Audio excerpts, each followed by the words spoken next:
بعد أعوذ بالله من الشيطان الرجيم بسم الله الرحمن الرحيم الحمد لله رب العالمين والصلاة والسلام على سيدنا وعظيمنا وحبيب قلوبنا وشفي أنفسنا أبا القاسم محمد. اللهم صل على محمد وآل محمد. السلام عليك يا أبا عبد الله وعلى ألواه التي بفنائك. عليك مني سلام الله أبدا ما بقيت وبقي ليلا ونهار، ولا جعل الله آخر الأحد مني لزيارتك. السلام على الحسين وعلى علي بن الحسين وعلى أولاد الحسين وعلى أصحاب الحسين جميعا ورحمة الله وبركاته. اللهم صل على محمد وآل محمد. إن لله وإنا إليه راجعون. السلام عليكم ورحمة الله وبركاته. Ndashaka gufata uyu mwanya ngo tuganire ku bintu bigera muri bibiri abantu benshi bibaza, yaba abasilamu cyangwa se abatari abayisilamu, bakunda kwibaza cyane bavuga ngo Imam Hussein, ntibatinya no kuvuga ko Imam Hussein yaba yaragiye Karbala kwiyahura kubera ko yari abizi neza ko najya Karbala ari bupfe. Turasubiza ikibazo kivuga tuti ese Imam Hussein yagiye Karbala kwiyahura? Turarebera hamwe uko abasilamu b'abashiya babivugaho. Ikindi kibazo bakavuga ati nimba Imam Hussein alayhi salam yari abizi neza ko aho agiye ni mu rupfu kandi ari bupfe, kubera iki yajyanye n'umuryango we, kubera iki yajyanye n'abana batoya akajyana n'abagore kandi azi neza ko aho agiye ari bupfe? Ese ntabwo ari we waba warabicishije? Ibyo ni inshallah nibyo bibazo tugiye kurebera hamwe. Mwanya nudukundira tukabitangaho umucyo tukanareba icyo bivugwaho. Turatangira rero ku kibazo kivuga kiti ese Imam Hussein alayhi salam yaba yaragiye Karbala abizi neza ko ari bupfe? Igisubizo yego, kuko mu mvugo intumwa y'Imana Muhammad sallallahu alayhi wasallam turasangamo aho Fatima Zahra alayha salam yabajije intumwa y'Imana Muhammad sallallahu alayhi wasallam ati ya Rasulallah, yewe intumwa y'Imana, ese Imam Ali alayhi salam azaba hari mu iyicwa rya Imam al-Hussein alayhi salam? Azaba hari byibura ngo abashe kumuririra? Rasul sallallahu alayhi wasallam aramusubiza ati la, ntabwo azaba hari ngo abashe kumuririra. Arongera araterura abaza intumwa y'Imana Muhammad sallallahu alayhi wasallam ati ese byibura umuvandimwe we Hassan azaba hari kugira ngo aririre Imam Hussein kubera urupfu rw'agashinyaguro azaba yishwe? Intumwa y'Imana irongera aramusubiza ati oya, ntabwo Imam Hassan azaba hari. Arongera aramubaza ati se byibura njye nka mama we nzaba mpari kugira ngo ndirire umuhungu wanjye? Intumwa y'Imana Muhammad sallallahu alaihi wasallam aramubwira ati oya, nawe ntabwo uzaba uhari. Amubaza ati se ninde uzaririra byibura umuhungu wanjye? Nta kindi rero Muhammad sallallahu alaihi wasallam yamusubije uretse ko yamubwiye ko Allah subhanahu wa ta'ala azarema cyangwa azakomeza gutuma habaho abakunzi ba Imam al-Hussein bazamuririra ibihe byose. Ubw'ibyo rero ni ikintu kigaragaza yuko aho umuryango w'intumwa yewe n'intumwa yewe na Imam Hussein alayhi salam bari babizi neza ko Imam Hussein azicwa, akicwa rw'agashinyaguro, akicirwa i Karbala, bari babizi. Ubw'ibyo rero niyo mpamvu nagira ngo nimba bari babizi dusobanure abavuga ko yaba yagiye kwiyahura kubera ko yagiye mu rupfu arureba, bitangeho umucyo. Turagaruka ku mategeko ya Islam, aho Islam wenda dutanze nk'urugero, iyo muri community cyangwa mu bantu muri sosiyete runaka, bahisemo umuntu, bagahitamo umuntu bakamuhurizaho, bakavuga ati uyu muntu agomba kutubera umuyobozi, nk'uko byabaye kuri Ali bin Abi Talib Amir al-Mu'minin, mu gihe Uthman ibn Affan yari amaze kwicwa, abayisilamu bose barahindukiye bareba Ali bin Abi Talib bamusaba ko ababera umuyobozi. Ariko hano bisobanuke neza, ntabwo bivuze yuko Ali atari umuyobozi mu bijyanye n'idini. Abandi ba Uthman n'abandi bamubanjirije bayoboraga icyo bita bari aba khalifa, ariko we yari akiri imam w'igihe cyose. Kubera ko dufashe nk'urugero, mu gihe cya Umar ibn al-Khattab hari ikintu kimwe cyabayeho, aho umumama cyangwa umubyeyi w'umugore yaje kureba Umar ibn al-Khattab wari khalifa icyo gihe, arangije aramubwira ati ya Umar, ndaje ngo uncire urubanza. Amubaza ati se wakoze iki, ni urubanza ki ushaka ko ngucira? Arangije aramubwira ati njyewe nasambanye, nakoze icyaha cy'ubusambanyi, ndagira ngo umane cyangwa mbone ibihano bikwiriye cyangwa uncire urubanza.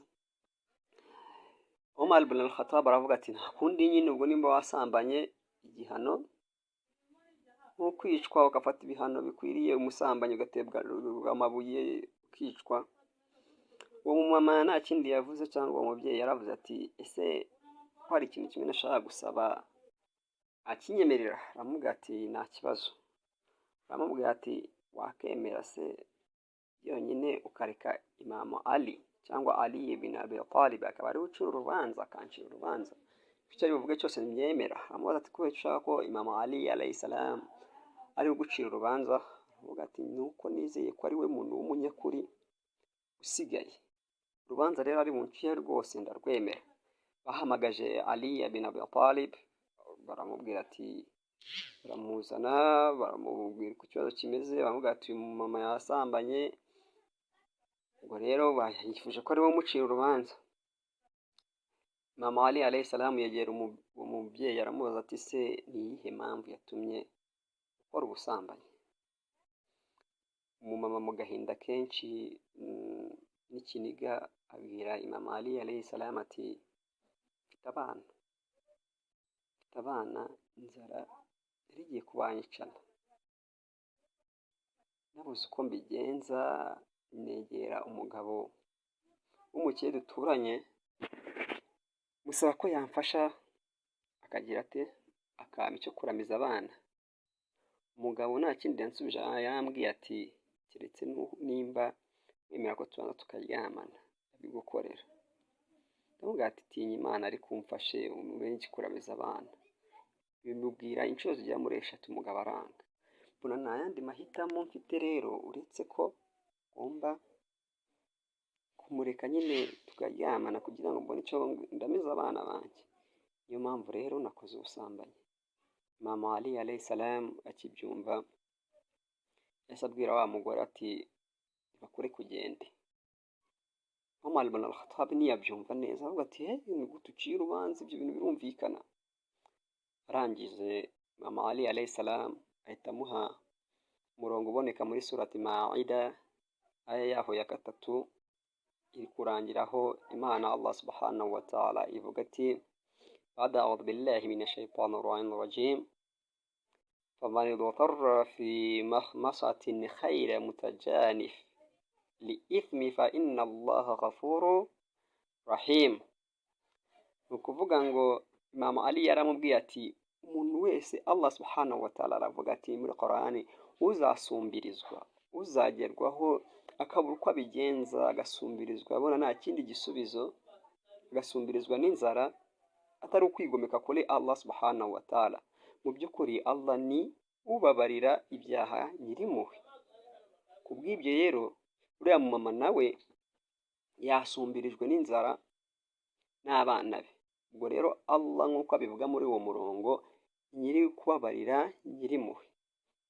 arangije urubanza rucibwa gutyo. Nagira ngo nerekane yuko hano nubwo abaturage cyangwa abasilamu babwiye Imam Ali kuba yababera khalifa, bitavuze ko atari umuyobozi w'abayisilamu mbere yuko aba khalifa. Yari imam ariko hari na khalifa, bivuze ngo we yari imam arangije aba na khalifa. Icyo nashaka kwerekana rero, isilamu ivuga yuko nimba muri sosiyete runaka cyangwa muri community y'abantu, abantu bagiriye icyizere umuntu bakavuga ati natuyobore, kandi uwo muntu akaba yujuje ibisabwa, akaba afite ilmu, akaba afite buri kimwe cyose gisabwa, aba ari wajibu kuri we yuko agomba kuzuza iyo sezerano cyangwa agomba kuyobora abo bantu, kubera ko iyo atayoboye abo bantu hanyuma bakaza kuyoborwa n'undi muntu, wa muntu akazabatanisha akabajyana mu nzira mbi, Allah subhanahu wa ta'ala byanze bikunze abazabaza wa muntu wanze inshingano kandi yari azishoboye, ku munsi w'imperuka bagomba kuzabimubaza. Ni iki rero nagira ngo numvikanishe yuko bisaba ngo muri Isilamu bitaba ibitegeko kuri we. Tugaruka rero kuri Imam Hussein alayhi salam. Imam Hussein alayhi salam, Imana muri Qur'an itubwira ko tutagomba kwiyahura, ubuzima bwacu ari ubw'agaciro. Ariko ngatanga urugero hano, ntandukanye ijambo bita kwiyahura n'ijambo bita kwitanga. Kwiyahura ni igihe wumva wamaze guhaga ubuzima bwawe, ibibazo byakurenze, byakubanye ingutu, ukumva ko igisubizo cyonyine gihari ari uko ushobora gutanga ubuzima bwawe ugapfa kugira ngo urebe ko wabasha kugira ute kuruhuka bya bibazo. Ariko kwitanga ni cya gihe utanga icyo ukunda kugira ngo utange ubuzima bwawe kugira ngo urengere ikizagirira abantu akamaro kandi kifitiye abantu rubanda nyamwinshi akamaro. Urugero, nk'umuntu ujya kuba umusirikare akemera kurwanira igihugu, nuko aba yumva ko ubuzima bwe n'igihugu igikomeye ari igihugu kurusha ubuzima bwe. Ntabwo ntekereza ko abajya mu gisirikare ari uko baba bakurikiye amafaranga cyangwa izindi nyungu zihambaye, numva ko hatanahembwa amafaranga menshi, ahubwo icyo baba bashatse ni urukundo rw'igihugu, akumva ko yakemera kurwitangira. Rero uwo muntu naramuka agiye ku rugamba, akajya ku rugamba akicirwayo, kubera ko iyo ugiye ku rugamba uba ubizi neza yuko ushobora kwicwa isaha iyo ari yo yose, ugenda witeguye ko ushobora kuhagwa. Rero uwo muntu uguye ku rugamba aba abizi neza ko agiye mu rupfu, ariko ajyayo kubera ko urukundo afitiye igihugu, kandi akaba yumva ko igihugu ari ikintu kigari kurusha ubuzima bwe. Rero iyo aramutse aguye hariya ku rugamba, ntabwo bamwita ko yagiye kwiyahura, ntabwo babyita yuko ari ikigwari, bamwita intwari, ko yaguye hariya yitangira igihugu, yitangira n'abandi bantu. Ku bwa Imam Hussein alayhi salam rero, hazamo rya tegeko rivuga ngo muri Isilamu nimba dufata urundi rugero mbere yo kujya kuri iryo tegeko ko rivuga, niba mu gihe cy'intumwa y'Imana Muhammad sallallahu alaihi wasallam yari afite abasahaba benshi barwanye Badiri, barwana Uhud, bajyaga ku rugamba babizi neza ko bagomba kwicwa, ko nimba hagiye abantu 50 byanze bikunze ashobora kugaruka 20 cyangwa 30. Baba babizi neza ko hariya batagiye mu kibuga cy'umupira, batagiye kwinezeza, bagiye gutanga amagara yabo kubw'idini ya Allah subhanahu wa ta'ala. Niyo mpamvu abapfuye bari muri iyo nzira barwanira idini bitwa abashahidi, ntabwo bitwa nk'abantu biyahuye, oya, bitwa abashahidi. Rero itegeko rya Isilamu riravuga ngo nimba hano ubuzima buri mu kaga na Isilamu iri mu kaga, uratabara iki muri byombi? Uremera utanga ubuzima kugira ngo utabare Isilamu, kubera ko Isilamu irahambaye kurusha ubuzima. Ni cyo cyabaye rero kuri Imam Hussein alayhi salam. Imam Hussein alayhi salam, idini ya Isilamu yari isumbirijwe, utabasha gutandukanya umuyisilamu bijyanye no mu bikorwa, utabasha gutandukanya ukuri n'ikinyoma, utabasha gutandukanya urumuri n'umwijima bitakibashije gutandukana. Ku bw'ibyo rero Islam Imam Hussein yagombaga kwitangira iki? Yagombaga kwitangira Islam, akitanga kugira ngo Islam cyangwa n'abayisilamu babone umucyo. Niho rero Imam Hussein yari abizi neza ko ari bupfe, agahitamo, ariko urupfu rwe rukagaragaza ukuri n'ikinyoma, haki na batili bikabasha gutandukana, hakajyaho umucyo, abasilamu bakabasha kumenya ukuri. Niyo mpamvu rero kuri we ubuzima bwe yitangiye idini nk'uko Rasul sallallahu alaihi wasallam yitangiye idini n'abo bari kumwe. Imam Ali alayhi salam akitangira idini n'abo bari kumwe bakayirwanira. Mukuru we Hassan akitangira idini, nawe cyari igihe cyo gushyiraho uruhare rwe rwo kwitangira idini kugira ngo agaragaze ukuri, haboneke inzira y'ukuri. Mu gihe iyo adakora ibyo, na n'ubu ngubu ntabwo twari kubasha kumenya ukuri n'ikinyoma. Ubu ngubu niho twabashije kumenya yuko hari abayisilamu, mu bayisilamu ubwabo harimo abayisilamu batari abayisilamu, kuko nta muyisilamu nyawe wagombaga kwica umwuzukuru w'intumwa y'Imana Imam Hussein alayhi salam.